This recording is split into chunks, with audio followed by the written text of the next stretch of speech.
இந்த ஒரு நிமிட சிலுவை பாதையில் இயேசுவோடு இணைவோமா? நம் பாவங்களுக்காக இயேசு தீர்ப்பிடப்பட்டார். இயேசுவின் தோளில் பாரமான சிலுவை சுமத்தப்பட்டது. வழியில் முதன்முறை தரையில் விழுகிறார். தன் தாயின் சந்திப்பில் ஆறுதல் பெறுகிறார். இயேசு சிலுவை சுமக்க சீமோன் உதவி செய்கிறார். இயேசுவின் முகத்தை வெரோனிகா என்ற பெண் துடைக்கிறாள். இயேசு இரண்டாவது முறையாக தரையில் முகம் குப்புற விழுகிறார்.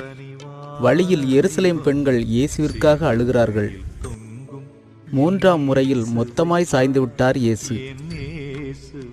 இயேசுவின் ஆடைகளை அவிழ்க்கிறார்கள். 3 ஆணிகளால் இயேசுவை சிலுவையில் அறைகிறார்கள். நம் பாவங்களுக்காக இயேசு சிலுவையில் மரிக்கிறார். இயேசுவின் உடலை அன்னை மரியாள் மடியில் தாங்குகிறாள். இயேசுவுக்காக நம் பாவங்களை அடக்கம் செய்வோம்.